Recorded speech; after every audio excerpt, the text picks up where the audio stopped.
Hello and welcome to the Mother Runners podcast. This is a podcast shining a light on all of the amazing mother runners out there in this world. And I am your host, Whitney Hines, and I am so excited today to be chatting with Audra McPartland. Audra is a disciplined runner, a mother of four, and a dedicated PE teacher who has been running consistently since 2011, even through her last 3 pregnancies. Living on a farm and approaching the big 4-0, she's on a mission to reach peak performance as a master runner, which I love, while helping her children chase their dreams, from college basketball to futures in banking, sports, and the restaurant business. With all 4 kids in school, K through 8th grade, and involved in year-round sports, she focuses on keeping them active, hungry for success, and engaged, with the support of her husband, a former farmer and now an elementary school vice principal. With a strong focus on a passion for growth, she draws inspiration from other runner stories and mindset audiobooks. She trains on country roads and a 300-meter loop around their house, fueled by high-energy, motivational pop rock music. Whether she's running or living life to the fullest, she aims to inspire other moms and runners of all levels to embrace challenges, push their limits, and discover what they are truly capable of. Audra, it's so awesome to see you in real life. Yeah, it's nice to meet you too. We finally get to see each other in person. It's so funny when you connect with somebody over Instagram and then you see them in real life. And sometimes it's like, oh, you're a little bit different, but you seem, your energy is palpitating through the screen even now. Well, good. Trying.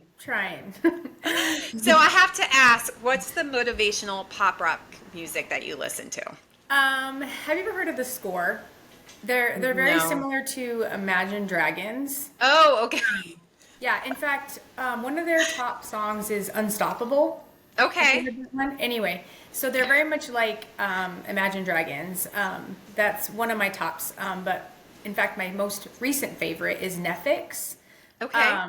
Yeah, and it's actually, it's pop rock, but a little bit of rap in there too.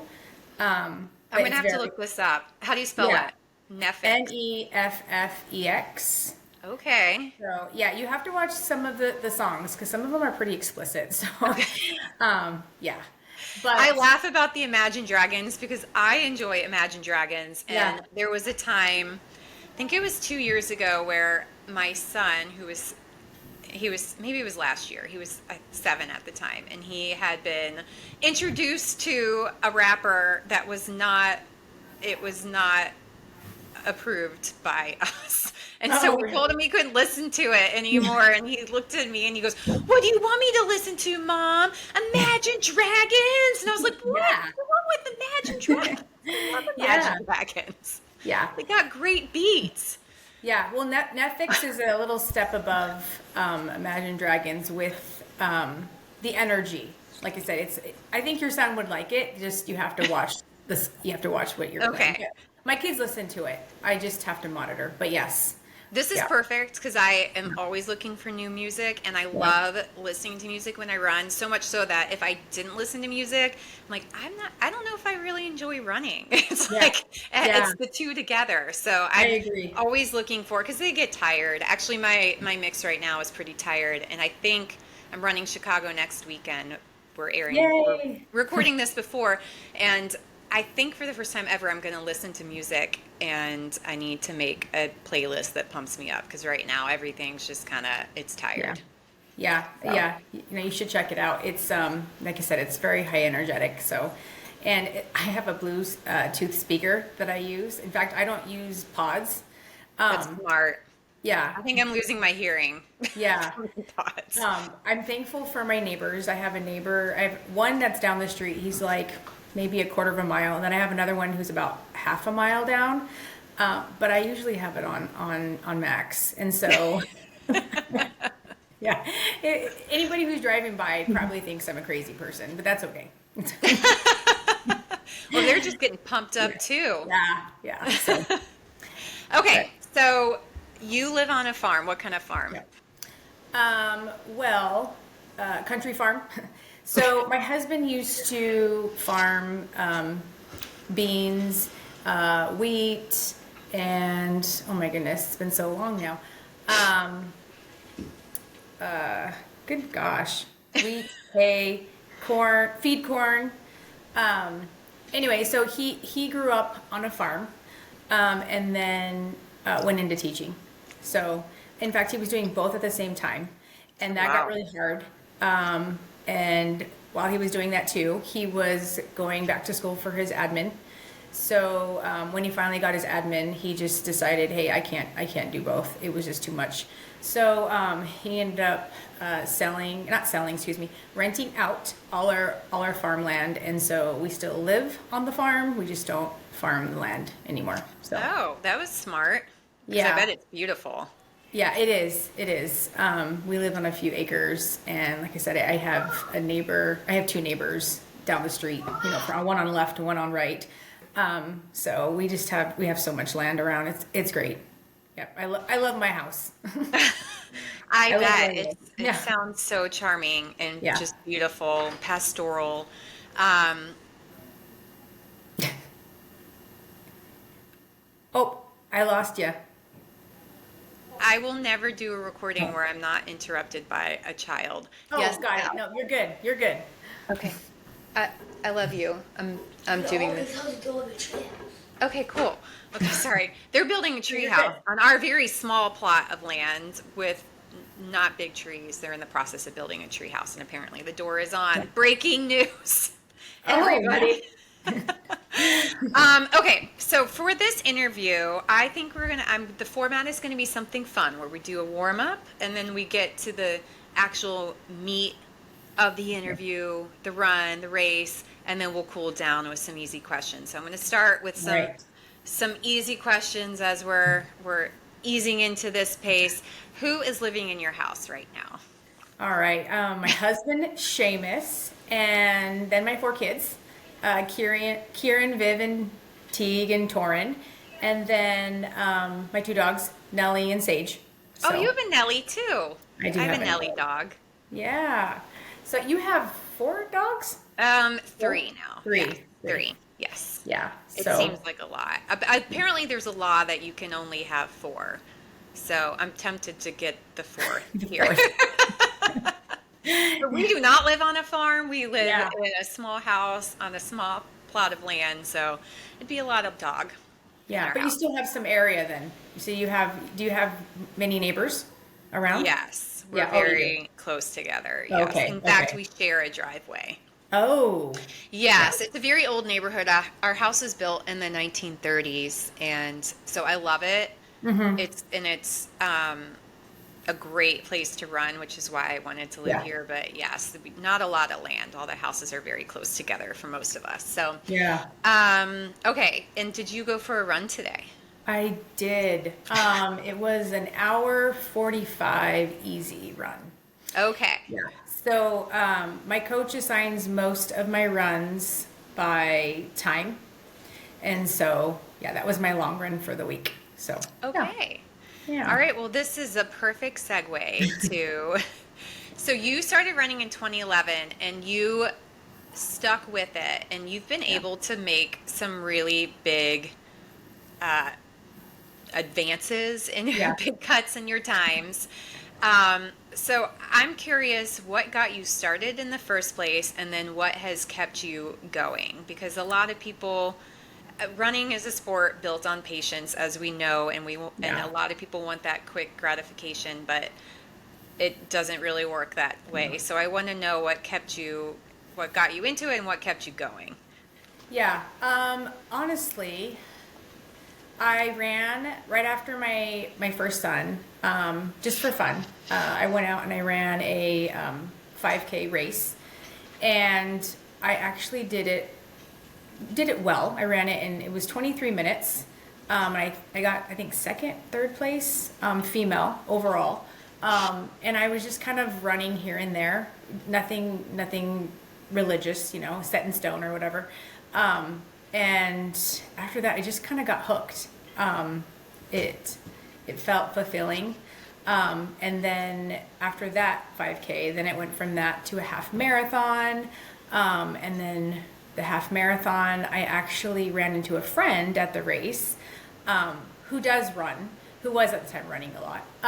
So she ended up getting a hold of me, and then she was actually at the time training for Boston.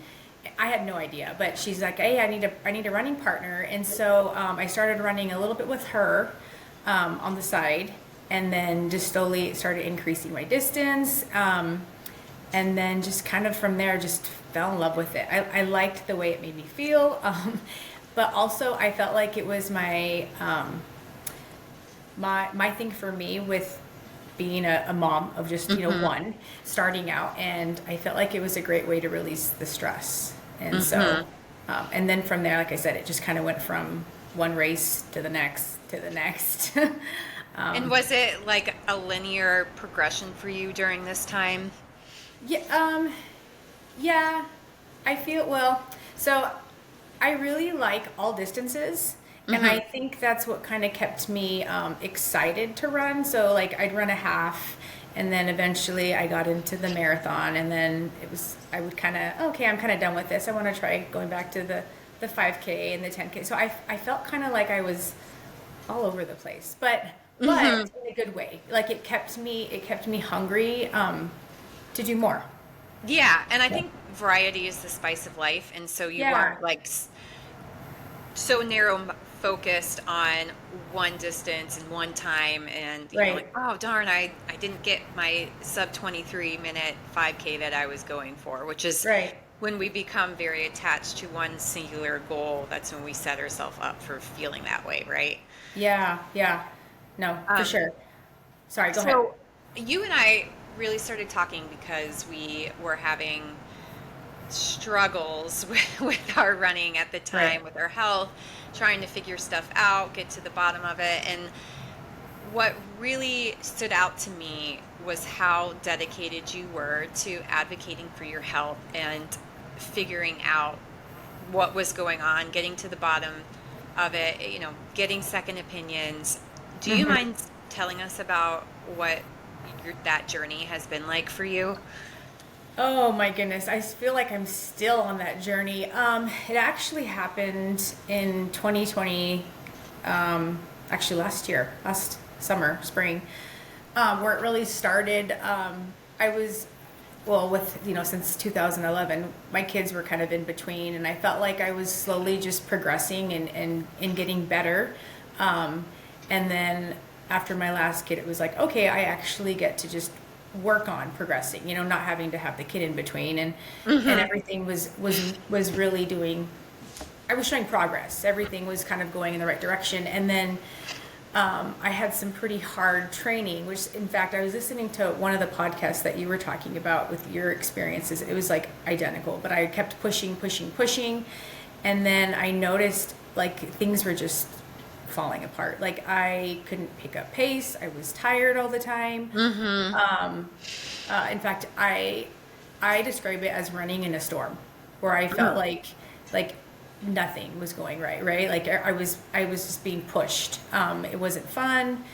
And so I went and met with some doctors, got some blood work done, and to them everything looked fine. So it would be from one to the next. Anyway, eventually come to find out it was thyroid antibodies were very elevated, and then my testosterone level was like just in the tank. And to them it was like, well, you're going through perimenopause, and there's only so much you can do with diet and your health. So that just kind of led me more to, okay, I need to try controlling it. What are some things that I can do to make it better? And so that's kind of where I'm currently at now, is just trying to find ways to control it, through diet, exercise. Yes, I do, but even adding in more of that strength training. So it's kind of, if that answers your question. So you were told kind of like, well, this is your stage of life, which I've been told as well, but you did not accept that. No, did not. I feel like there's more in me than just kind of where I'm at, and the thing is, I could just say yes, I'm just gonna let it go. But I feel like since 2011, you had mentioned, the progress in my running, and then all of a sudden just kind of accepting, okay, this is where I'm at, I'm done. It's like, no, it's really not. So yeah, I don't know. I probably didn't answer that correctly, but No, there's no wrong answers. No, yeah. so you were during this time, were you diagnosed with Hashimoto's? So no, in fact, it's interesting because all of my other thyroid levels look normal, but my antibodies are not. And so I actually ended up seeing an endocrinologist, met with her, and she said, well, eventually what's going to happen is you're going to be diagnosed there with that. It just hasn't hit. In fact, she said, because of my exercise and my diet, because I am controlling it to a certain level, that it's actually keeping me kind of in the mid range where I'm not necessarily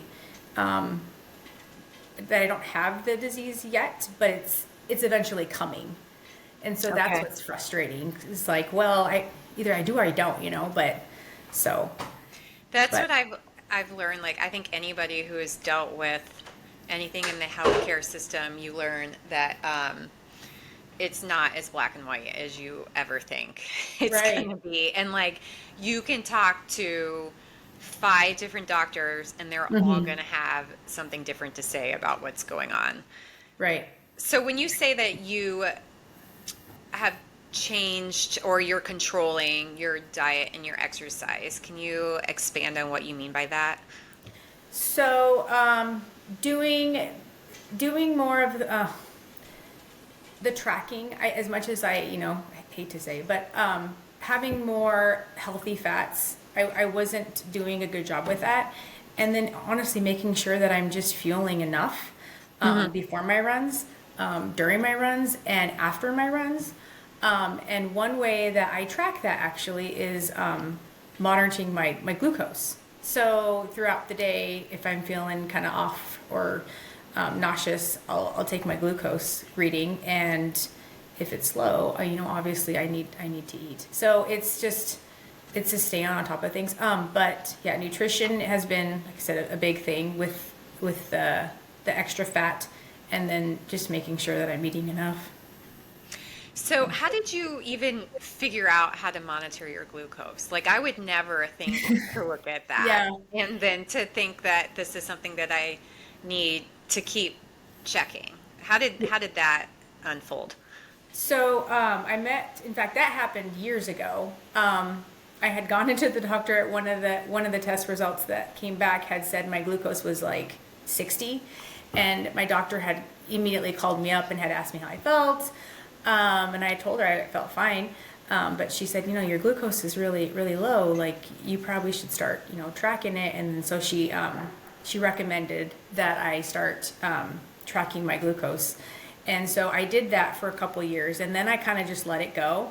But then after this thyroid issue came up, I thought, you know what, like, let me try this again and let me see, like, am I underfueling, or am I not eating enough at certain times? And so come to find out, it was that. So, yeah. So, what advice do you have for someone who is struggling with not feeling well and not getting the answers? Going to the doctor and the doctor saying, like, well, your lab work looks fine, or, well, you're in your 40s or approaching 40 and that's just how it is. Did you have any epiphanies that you would want to share with other people? Because there are a lot of people who have been in that boat, and they may not have the same, biological issues going on, but it is a similar experience. Yeah, I would say to get a second opinion, and ask to see a specialist. So even though my doctor, did all the blood results and we saw some things, I just felt off, and I knew something was wrong. And so after that had gone back in and asked, hey, can I see an endocrinologist? Can I, someone who maybe can dig a little deeper. And so that would be my advice to somebody is okay, if you feel something and it's not right, yeah, go check it out and see, and ask for more. So Trust your gut. right. Don't think Yeah. that you're a hypochondriac. Don't let Yeah. somebody tell you it's in your head and Yeah. everything's fine or Yeah. whatever. Because you, like, if I know that I've been in that situation where then I start to, well, what's wrong with me? Am I creating Yeah. this? You know? And then Yeah. when you finally figure it out and you get on the other side and then you realize, oh, wow, I don't have to feel like crap all the time. I don't have to be so easily fatigued or feel like I'm running through quicksand in all my runs. Like it is Right. possible to feel good even in your Yeah. 40s, right? Yeah. Okay, Right. so Right. you're on a mission to peak as a masters runner. So how tell me what that means to you and how is it going? Um, well, in the past, very similar to your goal, I was shooting for the OTQ time, and that was when it was the 2:45, and then then the 2:37 came. I But cried when it came I out with just the I want to test my 237. yeah, I know. It was like, now I know that's not possible for me. Oh, I think you can get there. You can get there. Yeah, just it's gonna take some time, but you can do it. You can You're do it. very sweet. Yeah. Um, but my goal is to shoot for as much as I possibly can, to that, and if I get there, I get there. And if not, just keep at it, I guess. But currently I actually am training for a half marathon and Oh, that's fun. I've been working more on the shorter distances because of what happened last summer and fall. I couldn't pick up pace, and that was rough. So, and that was during a marathon build up. So I figured, okay, I'm going to take a break. I ran New York last year, and so then I decided, okay, I'm gonna go back to the shorter distances and just try and focus on getting healthy again. So this all you started feeling crappy when you were doing your New York build. Yeah, yeah, So you no, ran New York, and I yeah, know it's been a while since because I yeah, remember we were in touch when that yeah. was going on. What happened in New York? Honestly, the experience was great, but I just I knew going into it that my training wasn't where I felt like I should be, but that's where I was at, and that had to do a lot with the health issues. So it was just really hard to run it, knowing that I had gone through so many health issues prior to the race. So it wasn't necessarily that something happened specifically at the race. It was just how I dealt going into it. Does that make sense? So yeah, it was a great experience overall, but just I had to let go of the goal and Yeah. the pace, and that was really hard. It's So really hard yeah, because you feel like you're giving up, but yeah, but you're not. It's part right, of the process for you to keep yeah, going for it, but you have right. to put it aside in order to get there. Yeah, it was all I had, really. So I had to accept it. So, and that was at the time it was okay, but it was hard. Yeah. And I think it's hard. Something that I've worked on is letting go of the idea that everything has to be perfect in order for you to get your goal. And Right. because I, for the longest time, would carry around with me like I was broken. Like I have this injury I'm rehabbing, and this injury, and this going on with my hormones or whatever. And letting that go and just owning that everybody's got their stuff. Yeah. Nobody feels perfect. Nobody's Yeah. perfect on the inside and out, whatever. Yeah. Now I'm getting philosophical. I'm just No, kidding. that's so true though. In fact, I have been taking so much time in the last couple of months and just listening to other runners' stories on podcasts, and it's actually pretty normal, to hear that everybody else is going through something, and so what you're saying is so right on. And in fact, listening to those other stories makes me think, okay, this is just my current state at the time. Um, Right. Yeah. so You think like when you're in it, you're like, this is it. This yeah, is how yeah, it's going to be forever. And then you realize that it's just a chapter in a yeah, very, very long story. yeah. So Okay. agreed. So enter in your mindset training. What have you been working on and how has it helped you make this shift? I have actually taken a lot of time to just listen to some audiobooks. Some of my favorites, in fact, are Tim Grover. Have you heard of him, Tim Grover? I have not. He wrote Relentless and Winning. Okay. He was actually a mindset coach for Kobe Bryant and Michael Jordan. Oh, wow. And with my kids being in basketball, I figured, okay, this might be good for me. But he talks a lot about mindfulness and focusing on being in the moment and learning how to control what you can control. Taking some time to really listen to what he has to say, and then also the Mindful Athlete is another one that I recently listened to, and that one was by George Mumford. But he also goes into the mindfulness and working on focusing in the moment and right effort versus left effort, and anyway, just more of the, like I said, the mindset training and doing what you can do, so in the moment. And so that's something that I just struggle with. I'm always looking at what's next, not okay, what's currently happening, and just taking it all in. So I feel like that has helped a lot with my running, but also as a mom. I was going to say, Yeah. So because that's something that a lot of parents, when we're with our kids, but we're thinking about everything else that needs to be happening and we need to be doing at that moment. Yeah. So do you meditate? No, I should. I should. No, I don't. I've tried the box breathing a couple of times. I just need to be better about doing it more. I go through fits and starts where I'm really good about it. I have my Calm app, and then I get out of the habit. Same with journaling, same with all that stuff. Yeah. And I really need to, like right now, I just feel so cluttered and chaotic in my brain.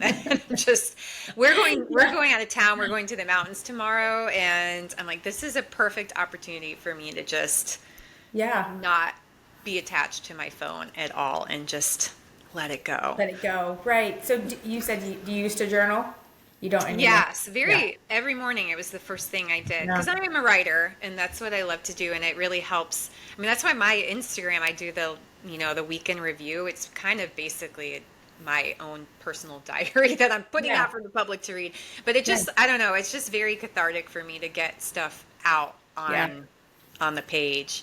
But then I fall off. Yeah. And I always feel better. I feel like, in fact, when I used to journal, that helped a lot too. I could admit that I also need to get more into that. It does help. It does.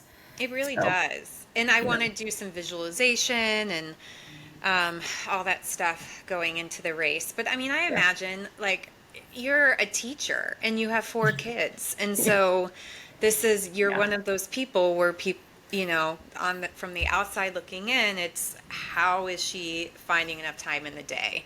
So what is a typical day like for you? Oh my goodness. Okay, so usually you probably don't have a typical day, I guess. No, I'm very set into my routine. So I do actually. I usually think most runners are, right? Yeah.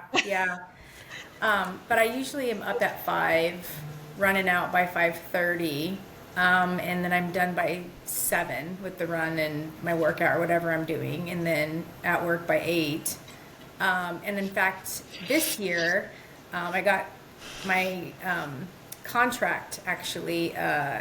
So in Washington, we're currently going through pay cuts with teachers. It's just financially been kind of hard, but anyway, I actually offered to take a pay cut this year. Last year I was teaching middle school, one middle school class. So I teach K through 5th elementary, but I was given a 6th grade middle school class, and so I had basically, came up and said, hey, you can give me a pay cut. I'd rather not teach the middle school class if I know. Gee, I wonder why. I really struggled, and I only did it for a couple years. But anyway, it worked out great. So now my regular day is 8 to 2. and so I'm off by Oh, that's 2. nice. Yeah, and my kids, in fact, they go to school in a different district. Um, Oh, okay. I yeah, was going to so ask if you yeah, were all so at the same school. no.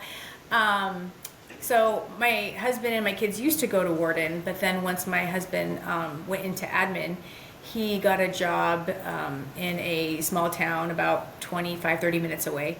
So he actually takes them every morning with him to work. And so so I don't have to worry about honestly anybody but myself until the end of the day. So at the end of the day, it just depends on who's got to practice and if he's got a meeting. But it at least gives me time from that 2 to 3:30 because they get out at 3:30 to just kind of debrief, go home, get my chores done, and then usually it's I'm driving all over the place in the afternoon. So from practice to pickup to this to that to dinner. So that's usually what my day looks like. Yeah, Yeah. that's I think that can resonate with a lot of moms. It's like you got to Yeah. get all your stuff done before they come Yeah. home from school because then the day is Yeah. no longer yours. That's Yeah. So my yeah. husband is a huge help. Huge help. He is great. Like I said, he takes the kids in the morning. So usually I'm finishing my run and they're leaving off to work. So So does yeah. he run or have a thing too? No, he doesn't. He doesn't. He likes to coach, I guess.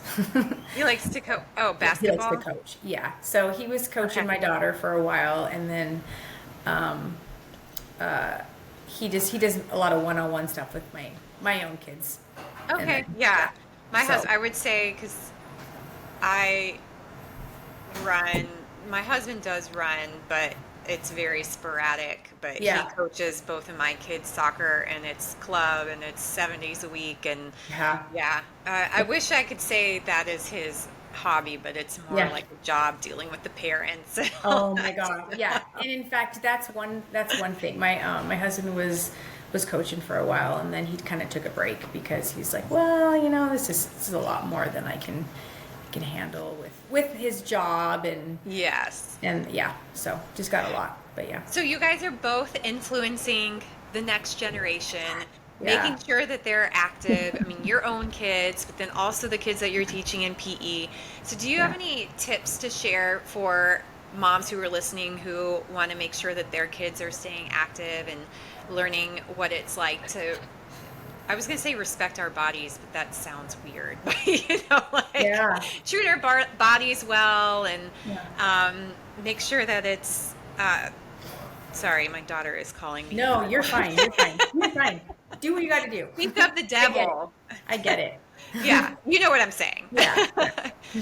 What kind of words of wisdom do you have to help keep our kids active? I Stop would calling me Eleanor. I would say get them involved in a sport and help them find a sport that they enjoy doing.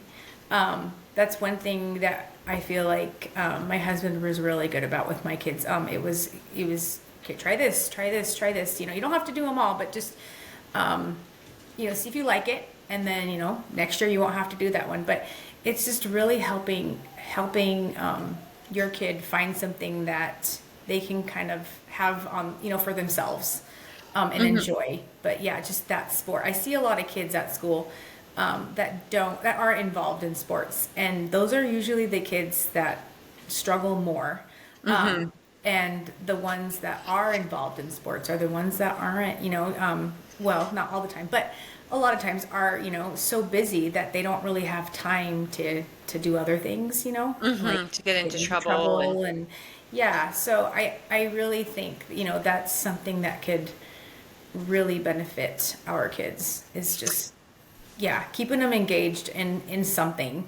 in something. Yeah, we Yeah. had a Yeah. rule growing up that we always had to be doing a sport, and if we Yeah. weren't doing a sport, then we had to go to the gym. That was when we were teenagers, but Right. yeah, we Right. always had, or we always Yeah. had an extracurricular going on to make Mm-hmm. sure that Mm-hmm. we're staying Yeah. on the right path. Yeah. Um, and it But can I, be yeah. tricky if, oh, I'm sorry, what were we No, going to go say? ahead. Go ahead. You keep going. I was gonna say it can be tricky sometimes. I know I've talked to friends whose kids, they just seem like they're not interested in anything. They're like, well, we tried this, we tried that, and I guess it's kind of like with anything. You just got to keep looking Yeah, keep at going. different options, keep going, try Right, new things, and it's not like right. they're they have to stick with it. Although it does get Right. tricky when they get older because then they don't want to be the only one that doesn't know how to play baseball, and the other kids have been Yeah, playing baseball yeah, for years. So it yeah, that is hard. yeah. In fact, I have one of my kids. He has a hard time liking sports much, Hmm. and he's only in second grade. But we still like he did wrestling, and he did really well a couple Oh, years wow. ago. Yeah. And then last year he didn't do it, and we were like, okay, we had him do soccer instead. And then this year coming up, he had mentioned, okay, wrestling. So we're like, okay, let's try it again. Let's just see if maybe you can Hmm. get, I don't know, just, more excited about it. But he's kind of one that we keep kind of pushing and just, we did soccer, we did wrestling. In fact, we're going to do basketball coming up now. So just getting him exposed to other sports, like you said, just a variety to see Yeah. what he likes. And it So changes too. I mean, yeah, my son, for when he was 5, 6 playing soccer, he didn't want to be out there at 8 a.m. in the wet grass with these I kids know. clobbering him. And now Yeah, he's a yeah, baller. I mean, he loves yeah, it. And it's yeah, like he just yeah, they yeah. change and they They do. evolve. And just because they hate it one year Yeah. doesn't mean, you know, Right. and Right. having a friend to help along the way. Oh, If you can get a buddy. right, for sure. In fact, I was going to mention that because that's one thing that I noticed some parents doing really well when the kids are younger, and then as they get into middle school and high school, they kind of just let them give up. Hmm. Let the kids kind of, okay, well, you're not going to play this sport anymore because it is hard on us, to get you there. But really, just like you said, keeping in touch with friends who are willing to carpool and help out, I think is huge. So we have a couple of friends that help out, if we need it. So That's such a good point because yeah, I can completely see that happening now that my daughter yeah, is in in middle school, and so she's doing the middle school teams on top of everything she was doing before, and it's like, right, oh, it would be so yeah, much more convenient if we didn't have to be in 4 places at well, once yeah, tonight, yeah, yeah, Sure, you can drop it. That's yeah, okay. So yeah, having yeah, friends and carpooling, that's such a great point. yeah. What do your kids think of your running? Um, it's funny. They're very supportive, extremely Uh-huh. supportive. Yeah, and in fact, if we're traveling, they're wondering, concerned about their mom running. Like, where's Oh she my gonna gosh, run? I And love yeah, that. Can I have that happen yeah, to yeah, my yeah. family? It's like, where's mom gonna run? I'm like, I know. Where am I gonna run? But yeah, no, they're pretty supportive. In fact, my oldest son, he is in his second year of cross country. Um, Yes, I saw that. yeah, so that's kind of cool. And we run together sometimes. But he's also found a love for running. So he's extremely supportive. But no, they I they're love they're great. that. And I honestly, they don't know any other way because I mean they've seen it since they were little. Um, Hmm. at least the last three. But I mean, since they were like in, the bassinet or whatever, I'd take Hmm. them in the basement and then they just, fall asleep and there I was on the treadmill. So I think it's normal to them to see, that their mom's out running like a crazy person. But Do you talk about it a lot with them? That's something yeah, new that I've been doing. It used to be like yeah, I've been running my whole life. It's been a non-negotiable for me, but it's something that yeah. I had guilt attached to, so I would try not to Hmm. I would try to just kind of stick it in the corner of our lives. Whereas now with this marathon build, since it's been so long for me to get back and be healthy, I am like Yeah, very, very open about, okay, I'm really nervous about this long run and I got a track workout and this is how my run did. Nobody's asking me. I'm yeah. just telling them, I'm just Smelling them. offering up this Yeah, information because I'm like, I want you to care. So I'm going to yeah. force you to take an interest in what I'm doing. Yeah. Yeah, no, that's great. And the thing is they need to see that, so But it's funny because like after a race, if I'm having a hard time, usually it's my oldest son, but he's pulling me to the side and he's like, "No, Mom, you did great. You know, like you did this and this and this." And so that's encouraging because he's obviously seeing it from someone, you know. Yeah. Yeah. Yeah, exactly. I mean, I think that's something that occurred to me. I'm like, well, how are they going to really, they can absorb all the lessons from our running, Yeah. but they can't really see all of it unless we talk Yeah. about it openly. They, Right. you know, Right. they, I Yeah. think it's important for them to see that we're struggling, that we go out and we run Mhm. in crappy weather, even if we don't want to, that Right. we're nervous, but we Yeah. still do it. Mm-hmm. We got injured, but we're still struggling through it and we're still going for it and we're not giving Yeah. up. Like, I think talking about that openly, even if it, I don't know, even if you think they don't care or it doesn't Mm-hmm. matter to them, that's how they really truly absorb the lessons that we're learning too, and they can learn alongside us. Yeah, no, that's so true. In fact, mine is the being tired. My son will usually ask me, "Mom, how many hours of sleep did you get?" "Oh, so and so." "Okay," or "So and so whatever for hours." Um, but then he'll say, "Well, you got to run." I'm like, "I know, I do. I got to run."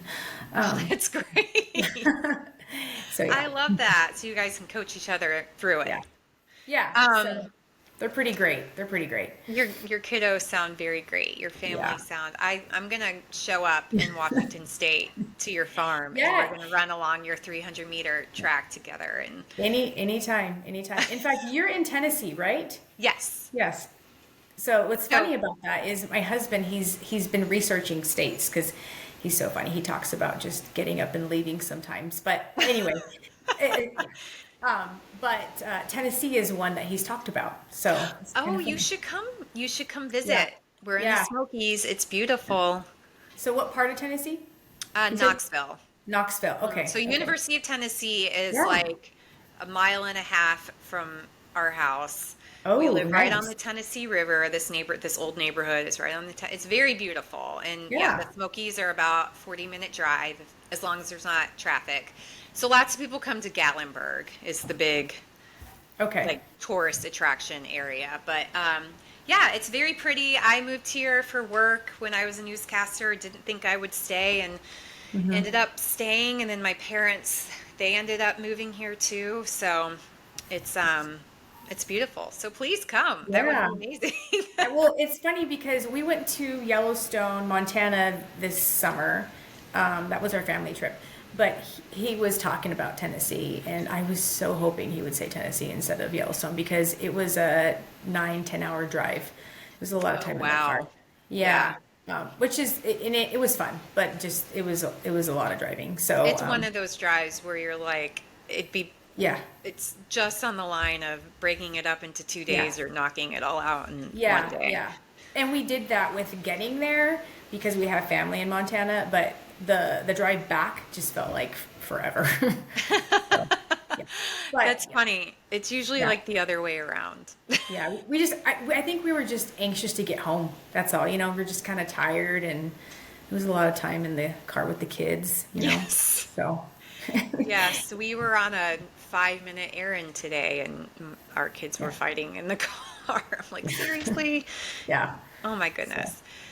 Okay, so your kids' ages range from, is it 13. 6 6 to to 13. 13? Yeah. So as a mom, what's your biggest challenge now with kind of fitting it in and everything? Because 6 is still pretty little.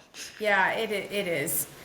Yeah, he's so funny though because he acts like he's 13. But I think the biggest challenge, honestly, is just adjusting to change throughout the day. So, like, let's say somebody has practice that wasn't supposed to have practice, and so now they have to be here, and I thought I was supposed to be there. So it's adjusting to the change, honestly, is my biggest thing. And I've gotten a lot better because my husband kind of gets at me for it, but that's okay. But because the thing is, my kids have to get there, right? And we have to, it's just something we have to do. So I think that's my biggest challenge.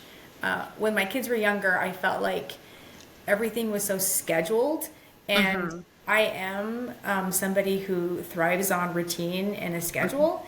And so now that they're older, sometimes I don't know what the schedule is going to be, you know? And so that has been hard for me.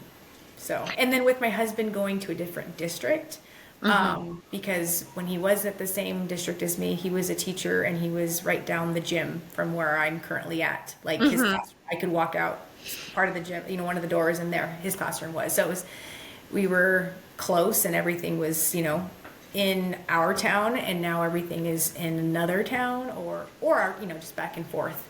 So that's my biggest challenge. Which is, I think, if you're anything like me, if I don't get my run done, Right. I get like run anxiety. I just made that word up. Yeah. So it's like, Yeah.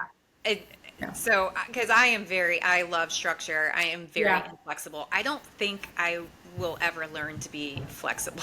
I just don't think it's in my DNA. So I'm totally with you on that, which is why, even if you're tired, getting up at 5 a.m. to get the run done before Right. all the things you can control are out of your hands is so important. Yeah, if I'm not getting done at 5, I mean, I'm not getting it done most days. Yeah. I mean, really. But the nice thing about being a teacher too is this, you know, having the summers off.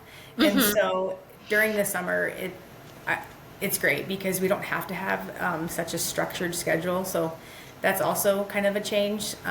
So summer is definitely something I look forward to for the schedule change and having the more time to do things. But yeah, it's making sure that I'm getting my stuff done because, you know, I have to be open in the afternoon for what's to come. And sometimes I don't know what that's going to be. So yeah.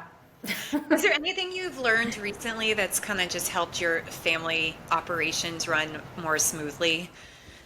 Like, I mean, it could be something like buying a crock pot. I don't know. Oh, right. I don't know why that came to mind, but like, honestly, it's communicating more with my husband what's going on is, and we've gotten a lot better about that. Like the first year when he was in a different district, that was a mess.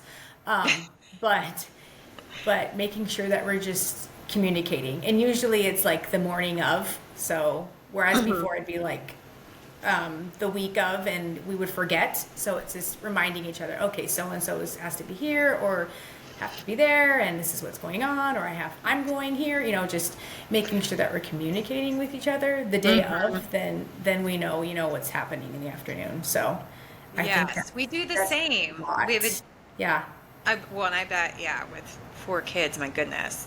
We do that. It's a day of. If it's before that, it's too much information. No. Yeah. But my husband, in the morning, every morning, okay, what do we have today? Right, yeah. Well, and that's funny because that's how my husband, that's how he schedules his day, I think, well, as a principal too. So he's just like, if you don't tell me the day of, he's like, I'm not there. So he's like, good luck. You're on your own. I tend to be a planner, and my husband will just look at me and be like, no, I'm a flat, day of type of person. Yeah. Okay. Are you ready? This is going to sound so cheesy. Are you ready for the cool down? I'm ready. I'm ready. You're like, oh man, Whitney's interrogating me. I'm sweating. Nope. I'm ready. Bring it. Okay. So what is your favorite running mantra, if you have one?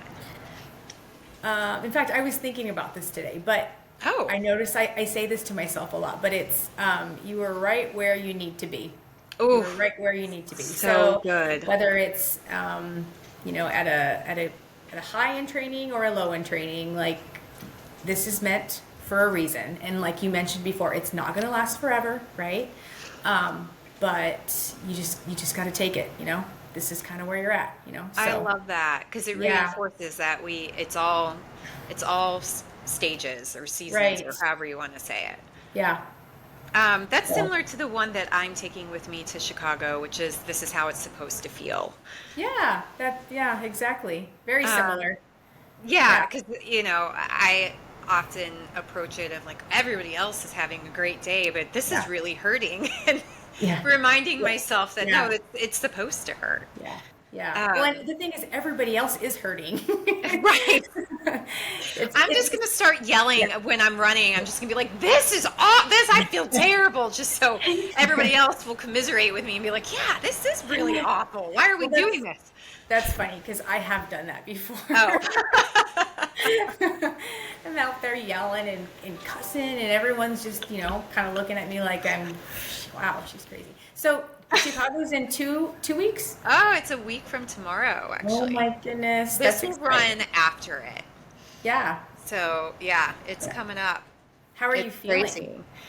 Oh, it's been such a crazy time that I haven't even been able to have taper tantrums or anything like Yeah. that. And this is the first time that I've been in a taper where I wasn't like yearning for a taper. I don't know why I Mm-hmm. use the word Mm-hmm. yearning, but my body has felt great this whole time. I have not been Yeah. fatigued. My legs haven't been tired more than 24 hours. So it's just, it feels Yeah. normal. I just need to get my head space right because I just haven't, we've had a lot going on. My head has not been in the game. So that's my MO this week is to do the mindset training. I'm going to listen to that podcast you sent me. I'm going to Yeah. visualize and work on that. That's So awesome. yeah, I think Yeah. it should be, all the stars are aligning for it to be Yeah. a great So, day. but you said physically you feel pretty good. Yeah. Physically, I feel great. Yeah. Yeah. Marathon pace feels like it's going to Yeah. be hard to hold on to, but I'm going to go for Yeah. it. So Yeah. No, you we'll should. see. You totally should. Yeah. And the thing is, it should feel hard. It's Right? not going to feel easy. So And that's that's, what I guess that's what I keep thinking like, oh, it's supposed to feel easy for the first 20 miles and then it gets hard, but no. yeah. No, it's never easy. No, I don't No. know. I mean, how delusional running 26.2 miles. Why would I ever think that that's going to be easy? Yeah. Um, that's stupid. It might be the stupidest thing I've ever thought. Okay, so if you could go and grab coffee or go for a run with a pro runner, who would you choose? I have two. So Oh, you're ready. Sarah Vaughn. Um, Mm-hmm. I really respect her as a mother runner. Mm-hmm. And I've listened to her on a few podcasts, and she just got an interesting story. With her She first does. kid, she actually was in college. And she, had her first kid, and then after that, just continued to run with her kid and be in college. And anyway, just her story. It's pretty neat. And then Emma Bates. She's not a mother runner, but I just look up to her. She's resilient. She's always coming back. Something's happening. That's okay. She takes her time. She figures it out, and then she's out there and she's running and she's doing great again. So I look up to her for that. So Those are yeah, two those are great my two. ones. I Yeah, think we're so lucky to have so many amazing women in our sport to look up to. yeah. No, There's and I mentioned it before, but I just love listening to their stories. It's neat. So Yeah, because none of them are like, oh, I started running and I was fast, and then it just yeah, that was that. yeah, Like everybody has trials and tribulations. right. So Okay, I'll ask you one more question. okay. What is a fun fact about you that not many people know? Um, well, you mentioned it earlier, but I'm gonna say it again. But it's having the 300-meter track around my house. So So it's cool. actually pretty funny because if you pulled up to my house, you could actually see like the trail where I've created around my house. Did you create it? Yeah, pretty much. Yeah. That Yeah. is so cool. Just a little loop around, and it just over time running on it so much. Now it's just kind of a paved route around. Is it dirt? Is it a dirt track? So it's actually a little bit of kind of everything. So there's a little bit of dirt, there's some gravel, concrete. So part of our basketball court outside, the tiny rocks on the road. Yeah, so it's kind of a little bit of all in one. And it's not my only route, but if I'm doing usually a speed workout, I'm doing it on my little track. So That's, yeah. I mean, that's amazing. What more could you want? Yeah, yeah, no, it's great. Well, and Honestly, I just feel safe, like where I'm at, Yeah. like, when we used to live in town, it was about 15, 20 minutes away, but we were in a neighborhood and just a lot was going on. And I would run back then too, but there were just some things, experiences that I had that just kind of scared me. So being out here on a farm and running around my house and, around the land and everything that we have, I just feel safe. So Oh, I bet. Except for, yeah. do you have wildlife or not really? Coyotes. Okay. Coyotes.